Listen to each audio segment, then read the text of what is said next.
Agricultural experts in Nigeria have called for effective collaboration to help mitigate the impact of climate change on the livestock farming subsector, saying this will reduce the adverse effects on citizens. This was as they converged on the nation's capital in Abuja for the 12th joint annual meeting of the Nigerian Institute of Animal Science and the Animal Science Association of Nigeria. News Central's Amadin Uyi tells us more. According to agricultural experts, livestock farming consists of nearly 40% of total agricultural output in developed countries and 20% in developing ones. It supports the livelihood of about 1.3 billion people worldwide, providing half the value of agricultural output globally and about a third in developing countries.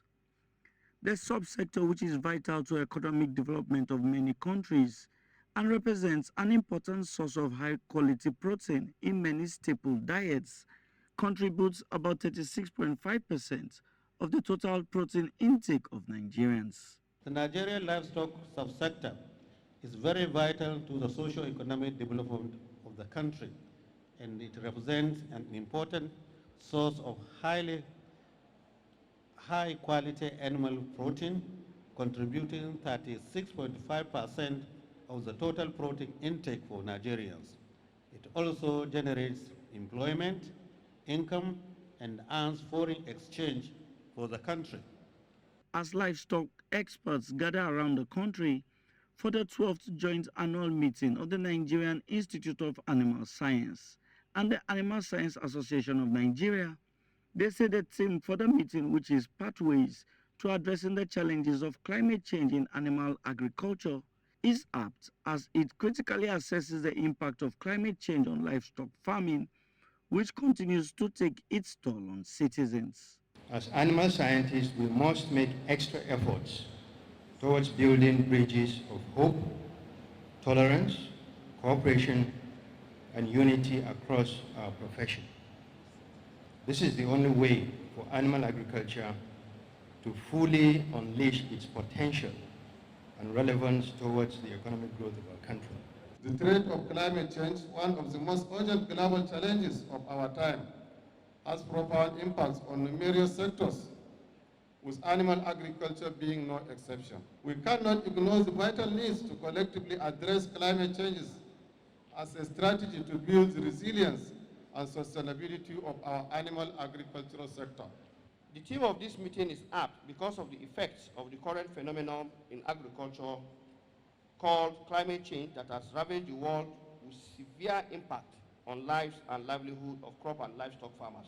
They also urge stakeholders in the livestock farming subsector to collaborate in promoting the sector in the country so that it can play its part in contributing to the nation's food security master plan. The time has come when all critical stakeholders, that is, animal scientists, veterinarians, crop and livestock farmers, and the livestock commodity associations must all join hands and close ranks to think outside or without the box on how our animal husbandry sector can achieve quantum leap. Amadin Uyi, reporting for News Central. To discuss this further, we are joined by Phillip Jakpor, a climate activist. Thank you so much for your time. Thank you for having me. All right, now let's start off with specifics. Now, what specific measures or strategies can be implemented through effective collaboration to address the impact of climate change on agriculture in Nigeria? Okay, I think that's a very, very good question. I will want to answer it simply. Simply in the sense that there are some things that we will expect government and then other stakeholders to put in place to ensure that livestock farming and agriculture in general is resilient. And what are some of those kind of things before I talk about climate change? Extension services, education, support in terms of the losses that farmers are experiencing now because of the climate impact. Most or the farmers you see, even in the meeting which just had now, they are smallholder farmers. That is very, very good because the future of agriculture is smallholder farmers. But then government must come in to ensure that the risks involved in agriculture, and climate change has even made that even worse. Mm. Water scarcity, new diseases that livestock are experiencing, those kind of issues, so that farmers will have all the needs, just like in the Western world, to be able to address those challenges. Unfortunately, those are the things that are not available to our farmers. Mm. And as climate change continues to worsen, farmers are going to, suffer some of these kind of losses. The livestock itself are not going to be as healthy and productive as we want them to be. And I want to go a little further and paint the picture, for instance, and that's why I mentioned that most of the farmers who are involved in livestock production are smallholders. The Lake Chad axis, which where you have the Lake Chad, it was about 25,000 square kilometers in the 60s. As at today, the Lake Chad is about 1,500 square kilometers and still shrinking. In the 60s, in the 70s, we had farmers, livestock farmers around that axis who depended on the green around there, depended on the water. But unfortunately, because of climate change, we've seen a decline from 25,000 square kilometers to 1,500. Most of those livestock farmers have moved to other places, and then it has spawned this crisis of landowners and settlers. The crisis you have in the Middle Belt area with herdsmen, and those are fallouts of some of these things we are talking about. So government needs to come in holistically beyond talk, ensure that farmers get what they need to make livestock farming and agriculture in general resilient. All right, now let's talk about the level of awareness of climate change, particularly on the aspect of farmers.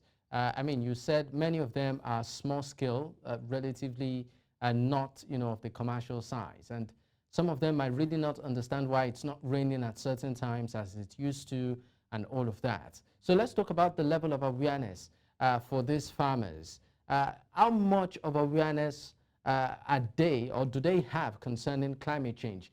And then number two, does the Nigeria, have the capacity to actually deal or manage or adapt to climate change in terms of technology? Okay, those questions are very good questions again. Now, before I answer them, there's something we also need to throw into this discussion. So we want to look at how climate change is affecting agriculture.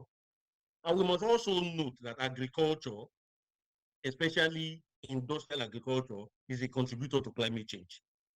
So we are starting with that foundation. It's good to understand that some of the chemicals that are used in industrial agriculture, like nitrous oxides, they are also contributors to the climate crisis we have today.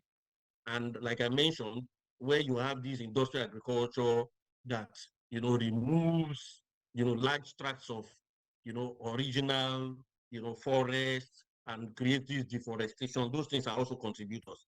But at the level of these farmers we have seen, and most of the farmers we see in Nigeria, these smallholders, I think the awareness is growing. A lot of farmers now know that something is happening. Livestock farmers are moving from one place to the other to ensure that their cattle are fed, to ensure that their animals have food. Also, some agencies of government are doing their best, but is their best enough? Now we have like the Nigeria Hydrological Services Agency, NIMET, doing what they call early warning systems. So we can, maybe around January or February, we start hearing that there's going to be unusually heavy rains, going to cause flooding and things like that. Those information are supposed to help farmers plan. But the state level intervention to make those things happen is where we have the missing link. So that information is thrown out that, for instance, there's going to be heavy flooding.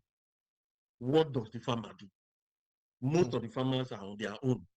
And in the past, we've had cases where, for instance, this flood, which is the the impact of climate change that we are feeling here, unusually heavy rains, which are leading to flooding, farmers have been on their own. Last year, I think there are reports that about $15 million in agricultural losses were incurred by farmers. Now, we are not hearing, for instance, that government is saying that, oh, they are going to compensate these farmers. There's some form of insurance for those kind of risks. Those things are not there. So while, like I said, the information is growing, people are getting to know that things are happening, but the intervention that is necessary to make farmers actually resilient, to make agriculture resilient in the country is not there, and that is the missing link. Now, before, of course, I let you go, in terms of the collaborative efforts, what roles can different stakeholders, such as government agencies, agricultural institutions, and of course, local communities play to mitigate the adverse effect of climate change on agriculture? And also, as a follow-up to that, are there innovative or adaptive agricultural practices that can actually be introduced or promoted within the sector to build resilience against the impacts of climate change? Well, the first point is that those agencies you mentioned the research institutes. The Ministry of Agriculture must play a lead role. The research institutes must play roles. Civil society must play. Farmer groups must also play strategic roles, working collaboratively to ensure that the kind of information they need to make the right decisions in terms of either mitigation or adaptation. Adaptation is actually what we should be talking about more, because mitigation is only after the crisis. But now, year in, year out, we're having flooding. So how do farmers adapt to it? What do they need to do? So the funding in that regard is very, very important to ensure that they have what it takes to adapt to what has become the new reality. But then when it comes to the issue of, for instance, what the farmers themselves must do, we must know that our agriculture has passed through a lot of stages. What we have today in terms of farm produce, in terms of seeds that we grew today, they came from generations and generations of indigenous knowledge. Now, what we should be talking about is that the research institutes should be able to work with these local farmers to be able to ensure that those knowledge that has been passed from one generation to the other is harnessed and made into something that can really address the crisis we are passing through today. Because the seeds we have today, the stems we have today, they have come from generations of indigenous farmers. They didn't come from outside. And the solution to our own particular climate crisis, especially in the agricultural sector, will not come from outside. It will come from these indigenous knowledge that we have. And with the research institutes complementing and working with these farmers, we can then, make good use of what we already have. I think that is the way to go. All right, Phillip, thank you so much for your time. Thank you very much for having me.